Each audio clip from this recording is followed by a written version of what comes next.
You are listening to the Keep the Weight Off podcast with Dr. Angela, episode number 33. Welcome to the Keep the Weight Off podcast, where we bust all the dieting myths and discover not just how to lose weight, but more importantly, how to keep it off. We go way beyond the food, and we use science and psychology to give you strategies that work. And now your host, Dr. Angela Zechmann. Hey everyone, and welcome back. It is so good for us to be with you. Hi, everybody. Yay.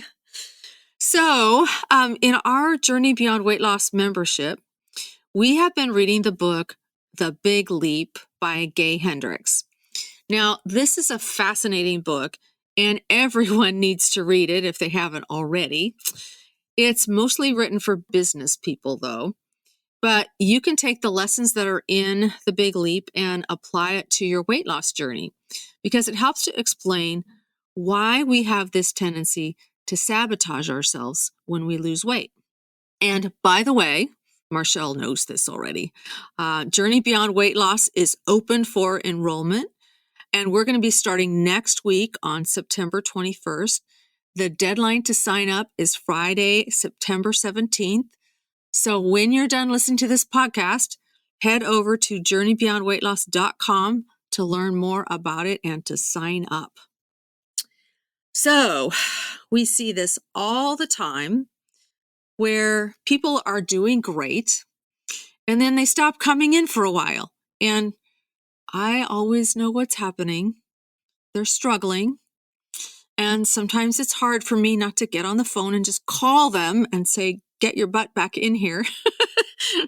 Eventually, they do come back, usually with their tail between their legs, and they're feeling really ashamed. And they say, I'm not sure what happened. I just stopped taking my medications and I started eating crap again. Sometimes they'll say that they went on a vacation and they couldn't get back on track after that. Or maybe something really significant happened, like they lost their job, or their mom fell and broke her hip, something sort of traumatic like that happened. But sometimes they just aren't sure what happened. And I think this book helps to explain what's going on. So I want to explain it to you. So Gay Hendricks, who is the author of The Big Leap, says that there's only one problem that holds us back from thriving, and he calls it the upper limit problem. And he says that the more successful you get, and for us that means the closer we get to our goal weight, the more urgent it becomes to identify and overcome the upper limit problem. Now, what the heck is the upper limit problem? Yeah, I'd like to know myself. Yeah, exactly. Well, what he means by the upper limit problem is just basically that we have a limited tolerance for feeling good. Like, we don't know what to do when things are going really well. It's like we have a thermostat setting for good feelings. And when we go above it, we unconsciously start to manufacture problems to bring us back down to where we're comfortable. Is that not interesting? Yes, this sounds very familiar to me. So, for example, when we get close to our goal weight, we start to worry that we won't be able to maintain it. Ever heard that before, Marshall? Yeah, I think I have. I've heard that a couple times. Just a few times. Well, that's one way it shows up. It's as if we're saying to ourselves, life can't possibly be this good. What am I missing? Another way of saying it is like, have you ever heard that old saying, waiting for the other shoe to drop? Something like that. So Yeah, exactly. Waiting for the ball to drop. Or no, is that something different? Well, this is why diets don't work, because it takes time to stabilize at a new weight and get used to the new thermostat setting. And this is what we do in Journey Beyond Weight Loss. We help you stabilize and shift the way you think about yourself so that you actually can believe that you can thrive in a healthy, vibrant body that you're proud of. And we have a ton of fun doing that in Journey Beyond Weight Loss. It's fun. it's sometimes it also can be hard because we're going to get, because we got to dig a little deeper. Exactly.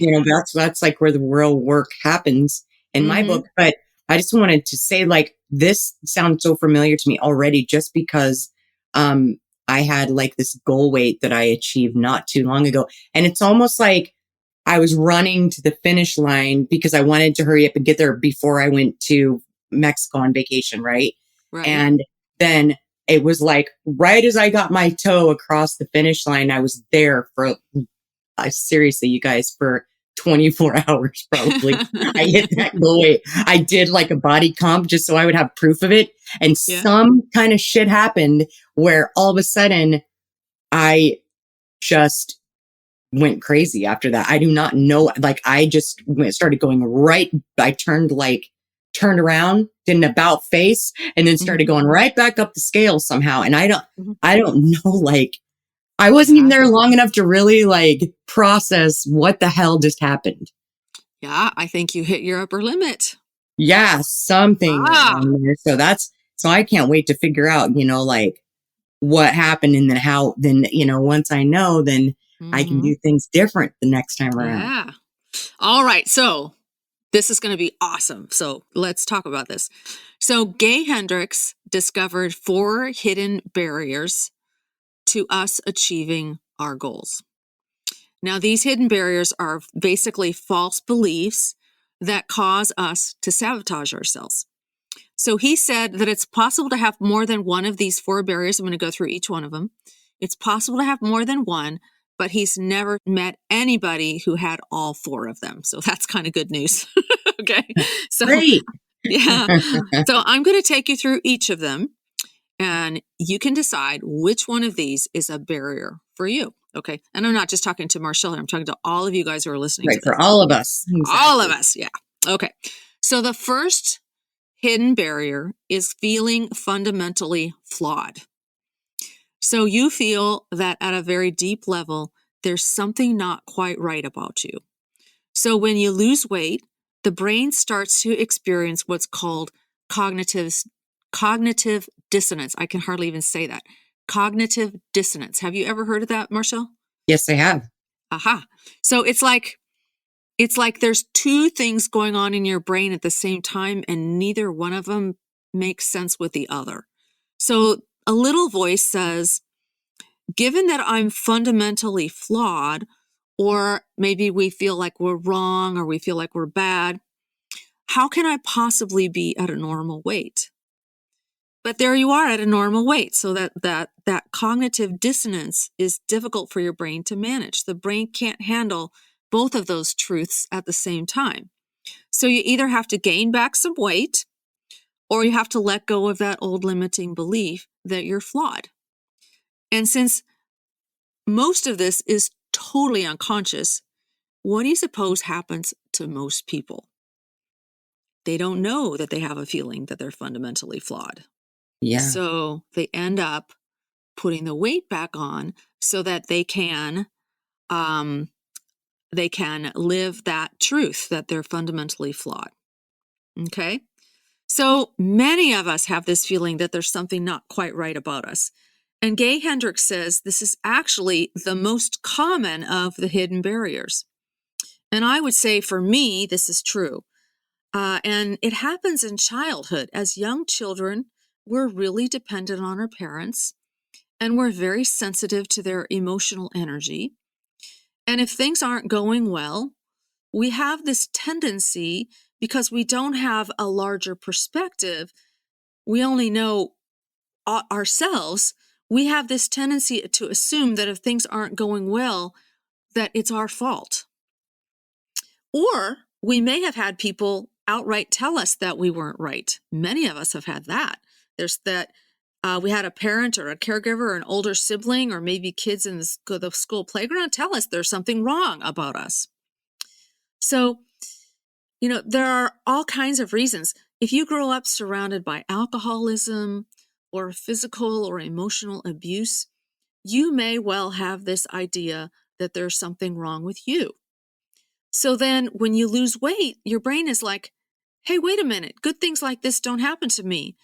And so then you go about unconsciously sabotaging yourself. So that was true for me, this feeling of being fundamentally flawed. Do you think that might be true for you, Marshall? I definitely think this is true for me. Really? Yeah. Yep. Yeah. Yep. In our book group, not too many people raised their hand on this one, which surprised me. But Really. yeah, yeah. So but I think it's really interesting. I think a lot of our podcast listeners are going to recognize themselves in this one. And as Gay Hendricks said, I actually just heard him speak a couple of weeks ago live. He said this actually is the most common. So if you've ever felt like there's just something wrong with you, I want you to know there's nothing wrong with you. You're a human being. You just have this idea that you got when you were a kid at some point in time. And you don't have to go about figuring out exactly how it came about, but you do want to recognize that it's actually not true. So, Thank goodness for okay. that. Yeah, really. All right. Hidden barrier number 2 is disloyalty and abandonment. So we fear that if we're successful at weight loss, we're going to end up alone, or we're going to be disloyal to our roots, or we're going to leave other people behind. Now, several of the women in the book study raised their hands with this one.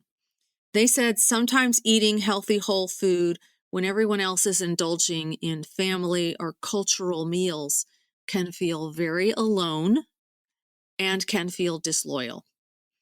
If you don't eat your mother's Christmas cookies, you're being disloyal. So that's Okay, now just an we know we're example of that. talking about me right now, right? Oh,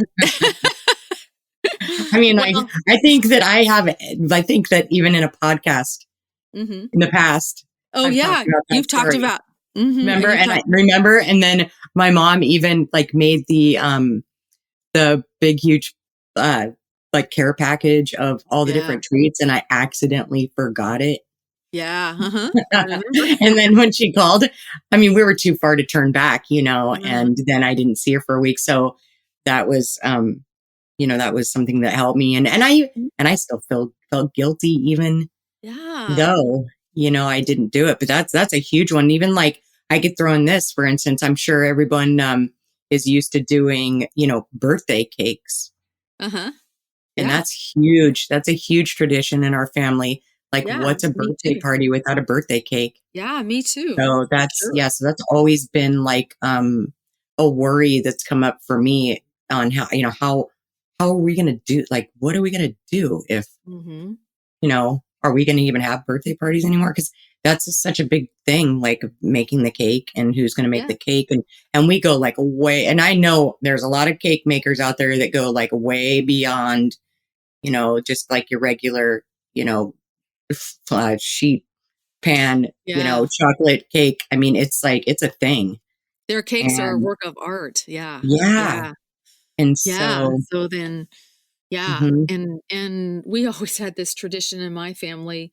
My mother made angel food cake with pink frosting on top, and it was just a tradition, I know and that's what I'm saying. Like yeah. these traditions that are, Mm-hmm. um, I don't know, that are settled in, and sugary Yeah. treats, Yeah. Yeah. um, are a big Yeah. deal to us. Yeah. And And so, the holidays are going to be here before we know it, yeah. guys. So I want you to be Oh my thinking gosh. about this. So see if hidden barrier number 2 is disloyalty and abandonment might be true for you. It was interesting because in our group the other night, for some people, it actually goes even deeper than just the food thing. So one woman said that as a child, and this is a really interesting story. As a child, her sister was teased by her alcoholic father for being overweight. And so she purposefully gained weight so that her father would hassle her instead of her sister. Oh my gosh, Now, that's deep. so Oh, so this was a way of protecting her sister, right? yeah. And now to lose the weight now would mean being disloyal to her sister. And this was all completely unconscious, but she realized it as part of the work that she was doing in Journey Beyond Weight Loss. So again, we do really deep work in this program, and it's necessary if you want to lose the weight and keep it off, right? Right. So listeners, ask yourself if a feeling of being disloyal or abandoning people from your past could be at the root of any self-sabotaging behaviors. Okay. All right. I'm going to move on to hidden barrier number 3. That is believing that if you're successful, you will be a burden to other people. So ask yourself this question. When it comes to your food, do you ever think that eating healthy whole foods is just too much of a burden for other people? So you just get a case of the buckets. Now remember what I mean by that. You just take the B and replace it with an F, and you're left thinking, to heck with it, You're just going to go along with everyone else because you don't want to cause problems. That's hidden barrier number 3 in action. I hear that a lot. I hear that a lot from patients coming in, and they are defeated and they feel super overwhelmed and stressed out because like their teenagers or their husband is like, it's almost like the way I see it is that you sort of get like, they're getting a little pat on the head, from their family. Like, oh, it's so cool that you're doing this. We really support you. Everything's, everything's great. We're there for you, except on Fridays when we want to have pizza. Right. You know what I mean? Yeah. And so I hear that a lot, where they just feel like, what am I going to do? Like, I'm hitting my head against the wall because, my family or even roommates or whatever are just supportive, but not all the way, not on board. Yeah. Exactly. So they feel like it's a burden if they have to eat differently than the rest of the family. So I hear a lot of times they just say, F it. Yep. And F it. And they say, well, it's Friday. I can splurge, whatever. And then they feel like crap. And then they totally feel guilty after they do it. Right. So never turns out well. Yeah. Yep. So that's hidden barrier number 3. Your healthy lifestyle is a burden to other people. So that weight loss was nice, but it just isn't worth a burden it would seem to cause others. Of course, never mind the burden that the extra weight carries for you, right? So just think about that. All right, I'm going to move on to hidden barrier number 4. This is called the crime of outshining. So what we say to ourselves in this case is that I must not remain at my healthy weight because if I did, I would make someone else look or feel bad. So maybe think about it. If you have a friend or a sister or a mother or a daughter that you're worried would feel bad if you lost weight and actually kept it off. I mean, it's okay to be on a diet and lose a little weight, but if you actually lost all your weight and then kept it off, how would that person feel? And worse, what if your life became successful in many other areas because your confidence soared, you had more energy and vitality, and you just shined? Would you be worried about outshining someone else in your circle? That's the question, because this can be a way that we end up sabotaging ourselves because we don't want somebody else to feel bad. So that is the crime of outshining. Now, in weight loss, it can seem a little bit confusing to sort out the crime of outshining from hidden barrier number 2, remember, which was disloyalty and abandonment. But they really are 2 distinctly different things. So ask yourself, what happens when you're successful at weight loss? Do you worry that you're going to end up making a heavier friend or relative look bad? Then you might unconsciously sabotage yourself. Okay. I can't say this one has anything to do with me because I have too much work to do on self-confidence. So I'm not even there yet. All right. All right. Yeah. So as Gay Hendricks says, some people have more than one hidden barrier, but he's never met anybody that has all 4 of them. So, all right. So now that we've gotten a sense of why we sabotage ourselves, what do we do now? Well, the first step is always awareness. That's huge. Recognizing the way our brains work is really, really powerful. The next step is to begin to recognize what Gay Hendricks calls our upper limit behaviors. So these are things that we do that cause us to dampen the flow of positive energy. And they're actually acts of self-sabotage. So I'm going to name a few of the most common ones. but there are actually quite a few of them. So I'm going to recommend that all of you listeners out there get the book and read it and study it so that you can really find out just what the heck you do. It's not a big book. It's a small book. It'll take you a couple of hours to read it. But if you study it and think, you'll really get some benefit. I recommend that you do this with complete curiosity and compassion, and not with any judgment whatsoever. Remember, your brain has been having to find ways to adapt to everything going on around it, and most of this stuff happened when we were small children. And so you just want to become a very compassionate observer of yourself. Okay? So the first upper limit behavior is worrying. So who would like to raise their hand and admit to being a worrier? That would be me. How about you, We're Marcia? raising 2 hands right now. You're raising 2 hands. Okay. All right. So if you don't believe that you deserve to be happy, your brain is going to find a way to make sure you're not happy by finding something to worry about. Some people are what we call worrywarts. They seem to be addicted to worrying. That was my mom for sure. She could never imagine that things might actually be going well, and she worried about everything.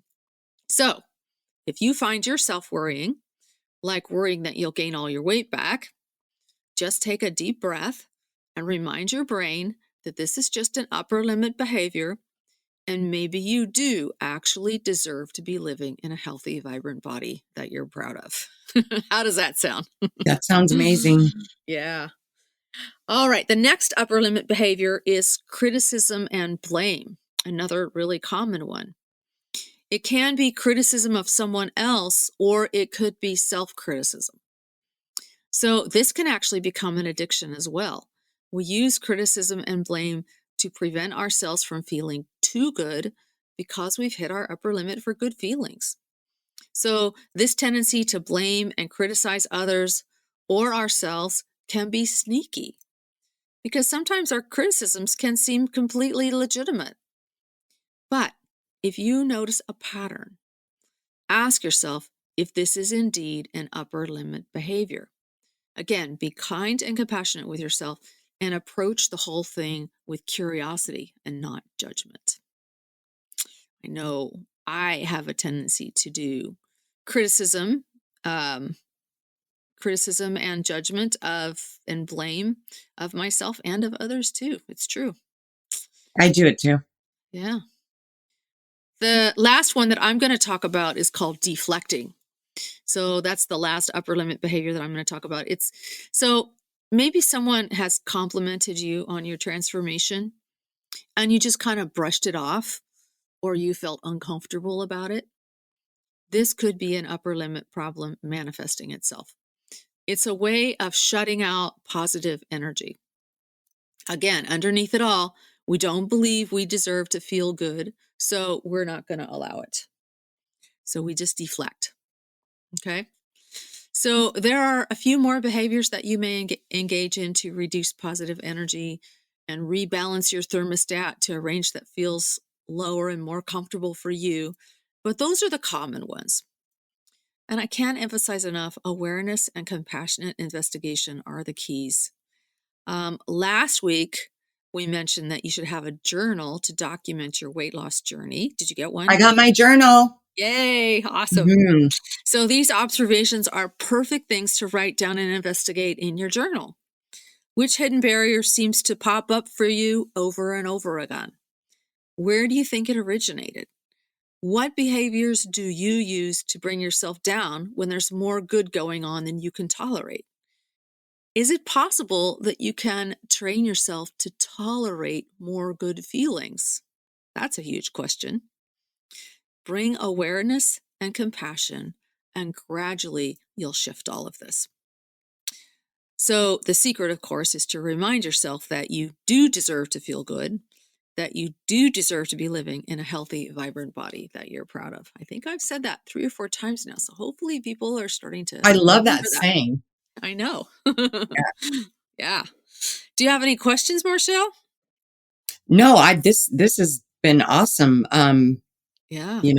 So I mean, honestly, like I know that this might be a little too much, and I'm sure that it is because our listeners wouldn't know this unless they had been in Journey Beyond Weight Loss, because I was just starting to like put together the scale of emotions, and some of these behaviors, the upper limit, like sabotaging behaviors, and like, and then being down on the scale of emotions. Yes. And like the so I mean, like I said, everybody needs to get on Journey Beyond Weight Loss, because like so much of this stuff you can put together, and it's just like right now the light bulbs are going off for me. I'm like, wait a minute, okay, that makes sense. And so, because I'm really trying to figure out like what happened with me, because it happened so quickly, and so like I'm right here with everybody, just trying to figure out how to get back on track, because like I don't know, it's just some unfinished work. Yeah, that's why we call it a journey. Exactly. It's not a diet, it's a journey. All right. Exactly. So I'm going to do just a really quick review just to remind everybody. So the upper limit problem means that we have a limited tolerance for feeling good. We have a thermostat setting for good feelings, and when we go above it, we unconsciously start manufacturing problems to bring us back down to where we're comfortable. And again, we're not aware that we're doing this. It's totally unconscious. There are 4 hidden barriers that keep us stuck. And what this means for us is that we end up self-sabotaging our weight loss. So the first hidden barrier is feeling fundamentally flawed. And because we feel flawed or wrong or bad, it's unconsciously difficult to believe that we deserve good things like lasting weight loss. The second hidden barrier is a fear of abandonment or of being disloyal. For example, if we don't eat traditional meals that we grew up with, we may fear being disloyal to our families. The third hidden barrier is believing that your success brings a burden to others. And several of the Journey Beyond Weight Loss students talked about how they do feel like a burden sometimes when they're just trying to eat healthy, whole foods. Hidden barrier number 4 is the crime of outshining. Your concern is that your successful weight loss will make someone else look bad, so you unconsciously sabotage yourself. We keep ourselves below our upper limit with certain behaviors like worrying, criticizing, and blaming others or ourselves, and deflecting compliments. And there are other ways we do it, but those are the most common ones. Again, I recommend that you get the book. It's called The Big Leap by Gay Hendricks. Read it cover to cover and study it with curiosity. Okay, do you have any questions, Marshall? No. All right, great. I'm good. So that's all for this week. We will see you again next week. And remember, if you want to join us in Journey Beyond Weight Loss, head on over to JourneyBeyondWeightLoss.com. Registration is only open until Friday at midnight. And we have a great group of people ready to go to help you on your weight loss journey. We will see you next week. Bye, everyone. Hey, if you really want to lose weight and keep it off for good, your next step is to sign up for Dr. Angela's free weight loss course, where you're going to learn everything you need to get started on your weight loss journey the right way. Just head over to JourneyBeyondWeightLoss.com/free course to sign up. Also, it would be awesome if you could take a few moments and write a review on iTunes. Thanks, and we'll see you in Journey Beyond Weight Loss.